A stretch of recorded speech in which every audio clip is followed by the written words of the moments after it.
The president just spoke out and said, look, we've turned the corner with China. We're going to get a deal here. We got a 90-day pause as they work out some of the details here, but it sounds like a 10% increase in tariffs. I want to go to the president speaking moments ago on. In addition, yesterday we achieved a total reset with China after productive talks in Geneva. Both sides now agreed to reduce the tariffs imposed after April 2nd to 10% for 90 days as negotiators continue in the larger structural issues.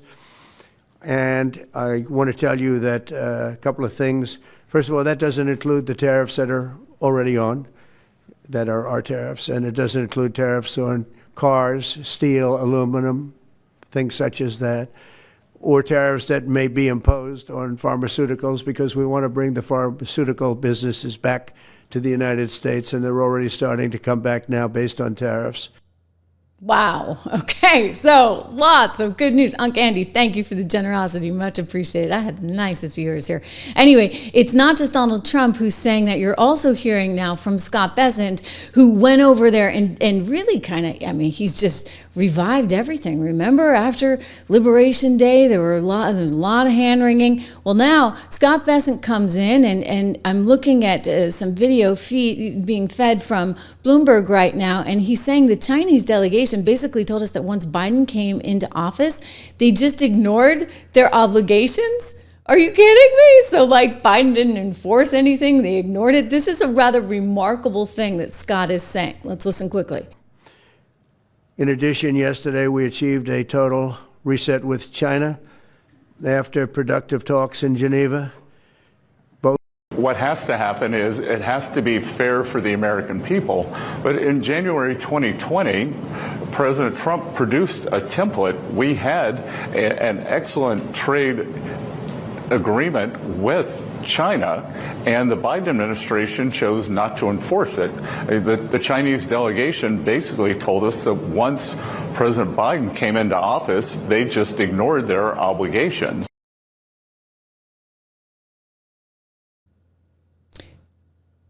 Kind of like surreal, right? I mean, you're like, what was going on? Like, who was in charge of what? Who was running the country, for goodness sakes?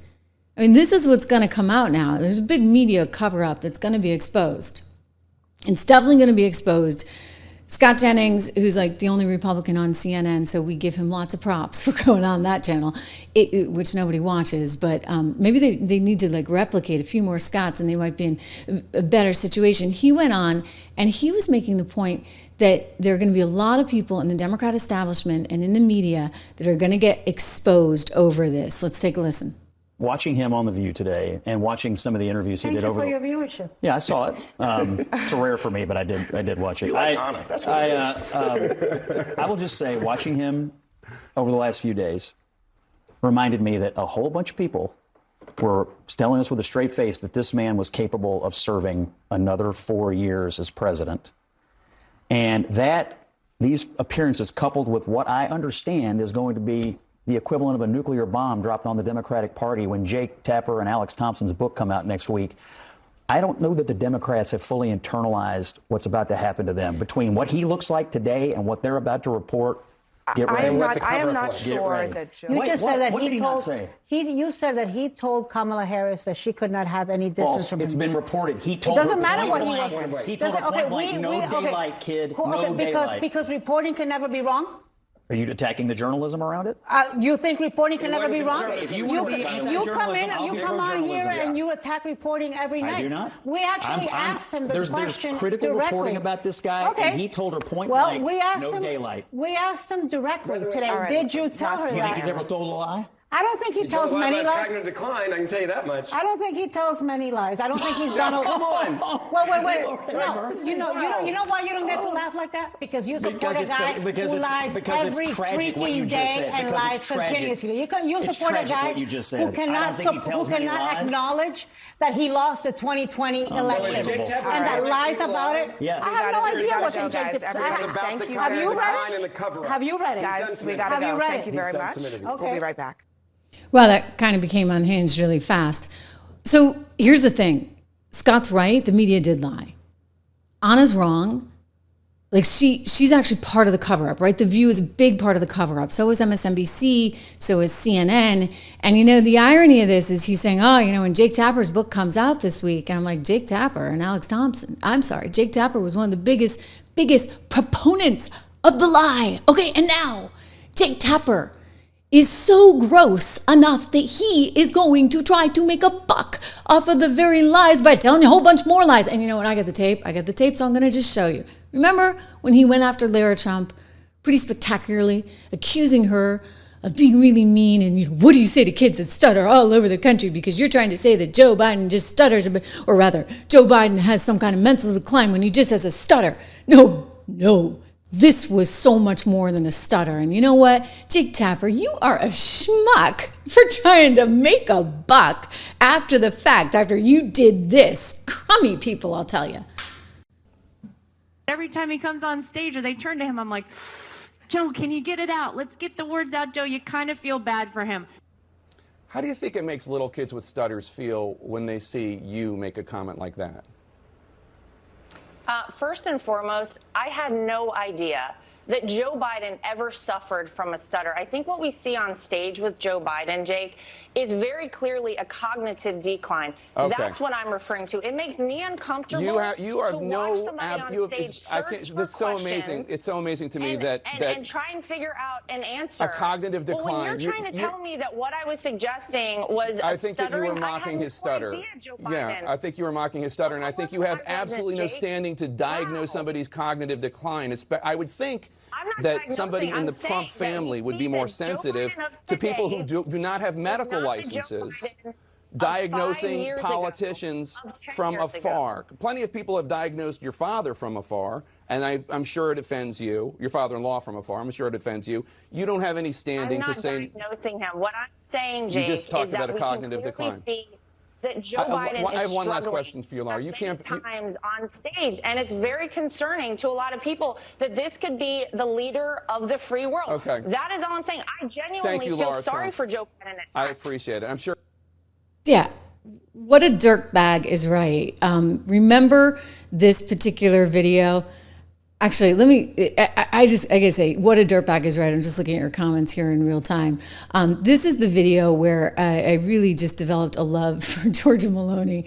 I mean, in fact, not disputing the fact that she's conservative, which means, I love her even more. But here she is. She went out of her way to go and get poor Joe. And you can see how slow he's moving as he tries to put on his sunglasses. He had been distracted by the people with the parachutes over on the side. And they were supposed to be doing a photo op. And she's just such a nice lady. She went over there and got him. And it really showed you some insight, I think, into her character.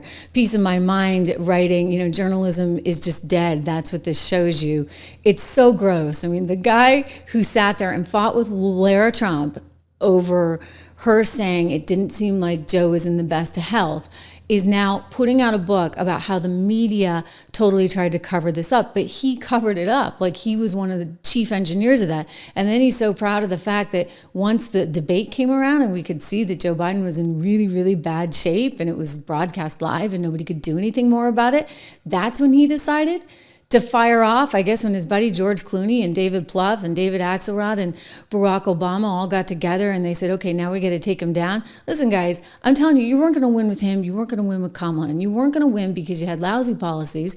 You just heard from Scott Bessent, Scotty B, saying the Chinese told them nobody bothered to enforce anything with Biden. Like nobody was doing anything, okay? They were, other than giving out $22 billion to the likes of all these green energy sweetheart deals and NGOs like Stacey Abrams' whole thing with, Power Forward, the NGO pop-ups that were getting $2 billion. That's all they were doing. It was one big gravy train.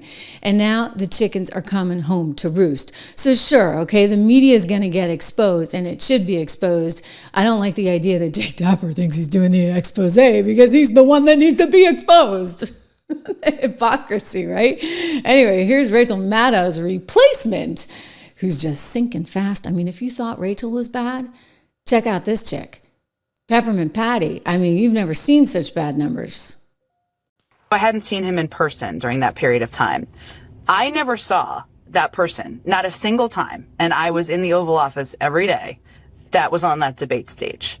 I'm not a doctor. Aging happens quite quickly. Cover up is a very loaded term, I think. Well, it means you knew that it was really bad and you're pretending otherwise versus you're deluding yourself, which I think is what people do a lot. Well, I understand, but I still think it's like cover up is often like a crime, right? People use that term as they relate to Watergate or the covering up of not sharing public information about a war. Yeah, I think it's a bit of a dangerous term. Right, because, you you might be in a little bit of trouble. Just a teeny little smidge. I don't know. I mean, you and KJP and Jake Tapper and, how could I forget, guys? This is the best one of all. This one will live in infamy. Do I have the right soundbite? I think I do. Joe Scarborough, best Biden ever. Guy's mental state, I've said it for years now. He's cogent. But I undersold him when I said he was cogent. He's far beyond cogent. In fact, I think he's better than he's ever been. Intellectually, analytically, because he's been around for 50 years. And, I don't know if people know this or not, Biden used to be a hothead. Sometimes that Irishman would get in front of the reasoning. Sometimes he would say things he didn't want to say. This is, and I don't really, I don't really care. Start your tape right now, because I'm about to tell you the truth. And F you if you can't handle the truth. This version of Biden, intellectually, analytically, is the best Biden ever. Not a close second. Yeah. Okay, so they lied. And they're going to continue lying. And that's what's so challenging and tough about the mainstream media business right now. But you know what? It's okay, right? Because we're here and we just passed 750,000 subs. Thank you for all the praise I'm seeing from some Andy and then a piece of my mind who actually sent me a message on Twitter. Happy Mother's Day. Thank you for that. And wow, what a day to hit 750,000. We're upwards of that now. Please make sure that you subscribe, like, share, all that good stuff so that you know when I am here